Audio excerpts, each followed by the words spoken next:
Hello, Phil here from Authentic Vocal and welcome to another video. If you enjoy this video, please give it a thumbs up and subscribe. I hope you guys appreciate the fully authentic vocals that are featured in this video and that you enjoy the analysis as well. On the agenda tonight, we're going to be taking a look at Alanis Morissette. So I have been asked to look into the performance from Cardiff on July 2nd, 2025, and somebody's asking me whether this is a live vocal or not. But of course, in order to know if it's live or whether it's lip synced or mimed, we need to cross-reference it with other performances, which I have done. So we'll be looking at 3 performances in all, including this one. But I'm just going to let this play through to begin with, and we might actually get it full screen. I'll get rid of the pitch monitoring software so we can just have a look at this.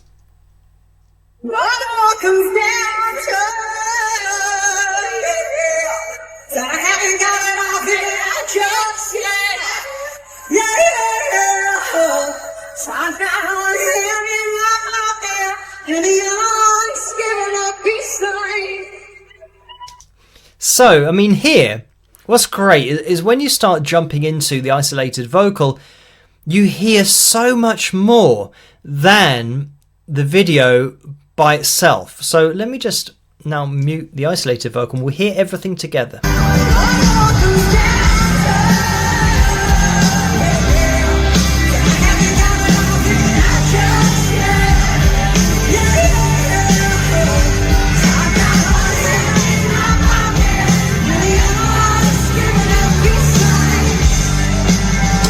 I think a part of this is also that she's walking around a lot, and she tends to do this. I say walking around, she's strutting around the stage it's almost like power walking, the speed that she's going around. But when we bring in another performance, and let's watch this one.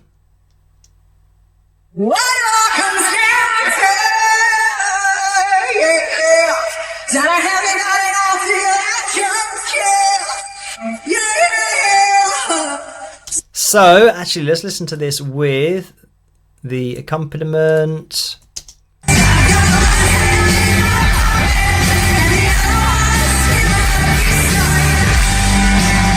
I mean, I understand why I've been asked to look at this, because when you hear it in the mix,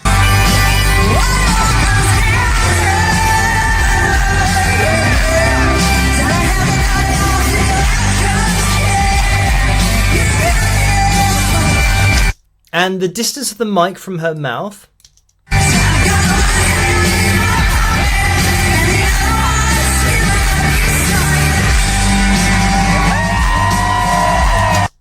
what we're going to do, of course, just watching the video, we're not going to be judging things on, looking at her at this distance from crowd shot footage.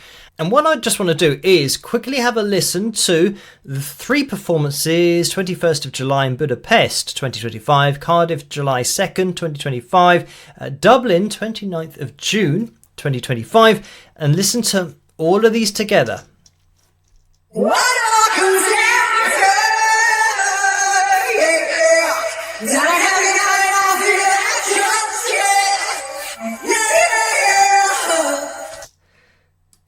So there, I mean, the phrasing is really similar at this particular point in the song.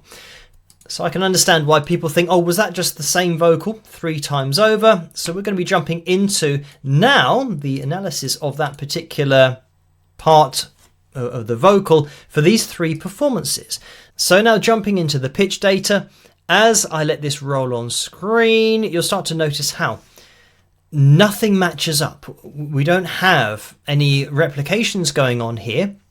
So these are 3 fully live performances, and it just so happens at this point they match up quite well timing wise, and the reason for that is that because they are fully live performances, they do go out of time with each other, but at this particular section they sound very similar. So here we can see that the C5 kind of just point above here, and it doesn't look anything like this one, the C5. We do point up here, but we actually hit a B4 beforehand, which we don't do over here. And then here the A4 is not as consistent as this held note. And then we come down, and this part here doesn't look like this. Here we have kind of a smoother slide over. And yeah, over on this side, we're not getting anything replicated either. So these are 3 totally separate vocals. And we'll find this throughout the whole performance. Now, when I take it back into what, maybe the first verse?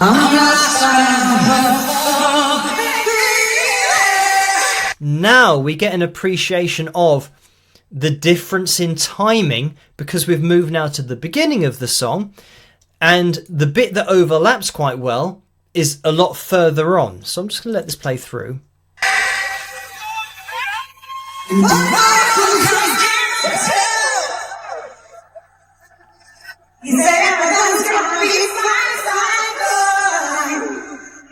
And what I will say about Alanis Morissette and her style vocally, pitch accuracy is a huge part of what she does, because she doesn't hold notes for a long time with a wide vibrato. She does throw vibrato in there now and again, but it's so accurate, like this on the G4, here on the A4. And I have just moved one of the pitch monitors over to the right so that we can see these two next to each other, because when I move these over, and remember, this timing is exactly the same later on in the performance. So when I drag this over, now, even though one of them might look quite similar from here to here, even though we kind of flatten out at this point, when we now move it over, you can see that the vocal on one of the performances happened a lot earlier than the other. So this is why, as you work your way through this, nothing's ever going to match up, because they are genuinely live and they are performances independent of each other. So we're always going to have this kind of thing, this variation of kind of holding the A4 here. And again, the pitch accuracy is just so good. And, you know, but you can see here where we just drift down to the G4, but here we're slightly flat of the G4, and here we start above and come below. But the other thing is, just listening to this,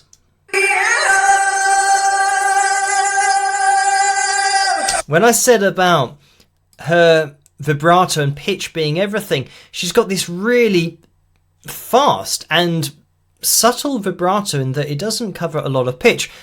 But look at the pitch accuracy we've got going on here with the G4. Just absolutely bang on, and bang on. So it's very much a pillar of her voice is just rooted in pitch accuracy, so that she's really just nailing these notes, and sometimes doing this kind of yodel and nailing notes with that yodel. So I understand why I've been asked to take a look at this, because people see her, you know, like in the background here, you know, almost half running around the stage and still providing this high quality vocal. But when you listen to it in isolation, here, the "one hand in my pocket," that line, you could hear her voice and the amount of steps that she was doing at the time, and the amount of air that she's using to, you know, do all of this movement and sing at the same time. But when you hear it in the mix with everything else, then yeah, somebody might think, oh, how can she be moving that much and still giving us this great sounding vocal? It's because she's just a great vocalist. She's got her own unique way of doing it. She's really accurate at hitting pitches, and she is singing live at all of these different performances, these 3 different performances that I've looked at. But yeah, we can see that in places, I mean, if this were lip synced or mimed, there wouldn't be as many situations where you can hear the breathiness and she loses the grip on the pitch a little bit because of the movement. And that's always a classic giveaway when somebody's doing loads of movement or dancing you know, energetically on stage, and the vocal is pristine and perfect, and you don't hear any of this kind of variation, then yeah, it's more than likely going to be a backing track or miming, or at the very least live auto-tune to at least keep the singer's vocals on these lines are very close to these lines, because that's what would have happened here. If she were using live auto-tune, it would have stayed on the A4 and you wouldn't have had that variation in there. But it's a fully live vocal, so there we go, Alanis Morissette, which I think I kind of already thought that this would be the outcome, but unfortunately nowadays you never know. There have been artists that I've looked into that I think, well, no, they're definitely going to be performing live, and then we start to see lines replicating each other and lines going on top of other lines. So yeah, we really have to look at everything in exactly the same objective way as I do on the channel, and you'll always get the result of what's happening. We'll always know what's happening. I'm not saying whether one thing's good or one thing's bad, I'm just saying what it is, and then you can make up your own mind about it. But in this particular case, fully live performances, fully live vocal, and just really accurate pitch-wise from Alanis Morissette. And thank you guys for requesting a look at this particular performance and the other two that I cross-referenced as well, just myself. But keep those requests coming to requests@wingsandpegasus.com. As always, let me know what you guys think in the comment section below. And if you did enjoy this video, please give it a thumbs up and subscribe. And I'll catch you guys in the next one.